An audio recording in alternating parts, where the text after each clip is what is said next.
साथियों, ग्वालियर का पुस्तक मेला किस प्रकार से भ्रष्टाचार का अड्डा बनता जा रहा है और मैं बता दूं उसमें जो जिला प्रशासन है पुस्तक मेले के लगाने का हमेशा से यही उद्देश्य रहा है कि जो शिक्षा माफिया है यानी स्कूल संचालक और जो पुस्तक विक्रेता है वो किस प्रकार से मनमानी करके अपने रेटों में ज़्यादा से ज़्यादा अधिक से अधिक रेटों में बच्चों को जो किताबें हैं वो देते हैं। उस पर कहीं ना कहीं लगाम लगाने की नीयत से जो पुस्तक मेले का आयोजन किया गया था, जिसमें निर्धारित रेट पे जो एक्चुअल जो रेट है किताबों की उस पर भी 10% डिस्काउंट देकर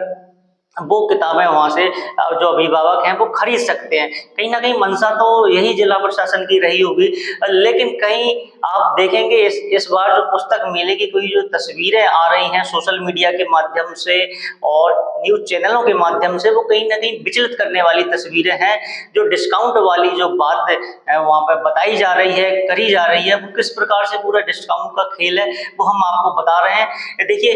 उदाहरण के लिए आप मान लीजिए एक किताब वहां पर जिसकी कीमत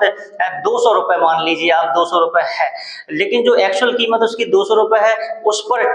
कोई चिट ऐसी चिपका के उसको 250-300 रुपए ऐसा कर दिया जाता है और जो चिट है वो ऊपर से लगा दी जाती है जिससे जो एक्चुअल रेट है वो ना दिखे और जो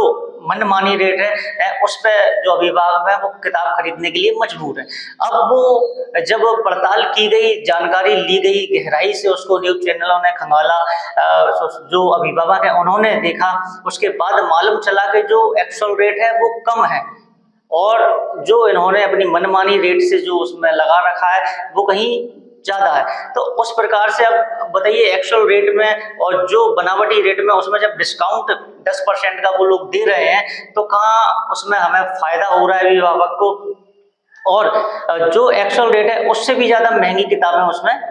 मिल रही है। तो साथियों बताइए किस प्रकार का ये घपलेबाजी और जो ठगी का काम पूरा पुस्तक मेले में जो पुस्तक विक्रेता और स्कूल संचालक दोनों मनमानी से कर रहे हैं, किस प्रकार से इसमें लगाम लगाई जाएगी और जो अभिभावक हैं, पेरेंट्स हैं, उनको जो ठगी का जो कार्य चल रहा है कब उनको उसमें राहत दी जाएगी। इस प्रकार से जो पूरा पुस्तक मेला है कहीं ना कहीं वो विवादों के घेरे में घिर चुका है और कई ऐसी तस्वीरें देखने के में आई हैं जिससे अभिभावकों का जो एक भरोसा था पुस्तक मेला का वो भी कहीं ना कहीं टूटता जा रहा है। तो साथियों, इस प्रकार से जो पुस्तक मेला लगाने का क्या जिला प्रशासन का जो उद्देश्य है वो पूरा हो रहा है, और अगर इस प्रकार से कोई खबरें आ रही हैं तो जिला प्रशासन उस पर मौन क्यों है? क्यों ऐसे लोगों पर कार्रवाई नहीं करता? क्यों ऐसे लोगों पर लगाम नहीं कसता? जो शिक्षा माफिया हैं उन पर लगाम लगाने का काम क्यों नहीं करता? अगर इस प्रकार से ही सब चलता रहा तो ये जो शिक्षा के जो माफिया हैं वो कहीं ना कहीं और हावी हो जाएंगे और कोई उसका निष्कर्ष जो मेले का है वो नहीं लगेगा। तो साथियों, इस पूरे जो घटना है जो उसके बारे में आप क्या अपनी राय रखना चाहते हैं वो भी हमें कमेंट बॉक्स में जरूर बताएं। धन्यवाद।